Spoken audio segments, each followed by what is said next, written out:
Good evening and welcome. I'm Vincent Makori. This is Africa 54. We begin in Guinea, where vote counting has been ongoing in the capital Conakry following a peaceful election Sunday. It was the West African country's second free election since its independence from France nearly 60 years ago. Incumbent President Alpha Conde's main opponents, Cellou Dalein Diallo and Sidia Touré, had sought a postponement of the vote, citing irregularities, but they went ahead and cast their votes on Sunday. The 77-year-old Conde is widely expected to win a second mandate, although the results were expected to be close enough to require a second round, probably against main rival Cellou Dalein Diallo. The streets were calm in the capital Conakry and elsewhere after clashes this week between security forces and supporters of rival parties that left several people dead and dozens injured. Well, now for the latest on the Guinean elections, VOA's Stein joins me live via phone from Conakry. Chris, what is the latest on the vote counting there? Well, so far we haven't seen any results yet. Those are expected on Wednesday or Thursday, or maybe even later on. What we have had is a press conference by all 7 of the opposition candidates for president, saying that essentially the vote was illegitimate. There was ballot box stuffing, there was intimidation, and there was other irregularities. They're calling for an annulment. Now, the opposition earlier had wanted this election to be postponed. It wasn't postponed. Were people surprised that it actually went on well, smoothly, peacefully? I don't necessarily think that was a surprise. The main opposition leader, Cellou Dalein Diallo, spoke to me the night before the vote. He said that there would be no point in boycotting the vote, but that he simply thought that it just wasn't going to be legitimate. So it seemed clear that the opposition had little interest in disrupting the voting itself, but rather wanted to try to attempt to make their case before and after the election, as they are doing and have done. A number of the Guineans I've spoken to say that their concern was if Mr. Conde wins this outrightly, there could be problems. They wanted to see a kind of a runoff. Are there tensions in relation to that particular result, if that is the case? Well, I unfortunately think that it's almost inevitable that there will be further demonstrations in Conakry and perhaps in other towns and cities in the country. There were some on both Friday and Thursday in Conakry that I witnessed, and it sounds that with the opposition rejecting this vote, it's almost inevitable that there will be, regardless of whether or not there is a second round or not. In a very few seconds, what really were the issues here on both sides? How did they sell themselves as candidates?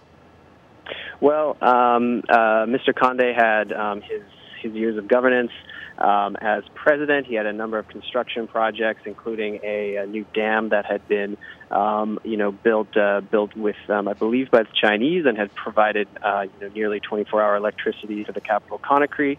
Mr. Diallo had his experience as a former prime minister, and with I believe he also worked at the central bank. But unfortunately, I will point out that much of the politicking in Guinea revolves around ethnicity, and many people believe that was how the vote was decided. Well, all right, Chris, thank you very much. VOA's Stein reporting live via phone from Conakry in Guinea. Now, for more perspectives on the Guinean elections, I'm joined by Dr. Sona Konate. She's an analyst and vice president at the Seal of Hope. Dr. Konate, welcome to Africa 54. Thank you. Now, first, tell me, what is your take on the election process Sunday? Well, so far, the news are good. I'm so proud of the Guinean people, the Guinean citizen. They all went peacefully and to cast their vote. And Guinea have come from so far away. Now Guinean people want clarity, they want democracy, yes. And they just now they are willing to participate in every process. Yeah, and actually talk about willing to participate. What is your sense of how the opposition particularly managed to persuade the people to participate in the process after initially having tried to ask them to stay off? Well, people were ready to go, and cast their vote. And so the election was a little bit hesitant in order if to tell people to stay home or to go. And I think people who wanted to go, this is an opportunity for people to participate, you know, to the election because after all, of our this officials. is second time of a free election since what? 60 years ago. How significant is this? Yes, How significant very, is this? very significant for us, for the Guinean people. We have the opportunity now to have a direct say through the ballot on the election of our officials.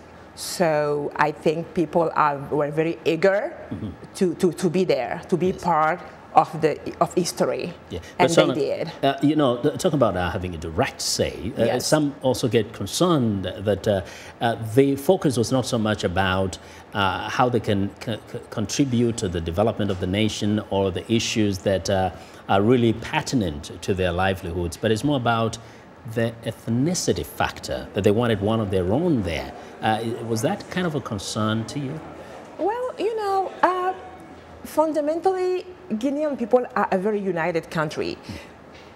All these ethnical issues started when elections started, you know, so I think politicians, they have their own agenda, and so I think they use a little bit, you know, that they kind of create that, they create that, you know, to create some tension.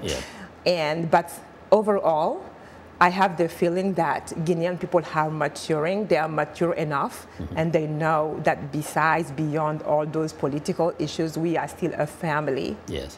We are all tied up in a way. And are affected by certain issues. What are some of the things you think you want to see the next government, whether it is that of Mr. Conde or the opposition, do? What do you want them to really tackle? What I want them to tackle is the real issue the common Guinean face.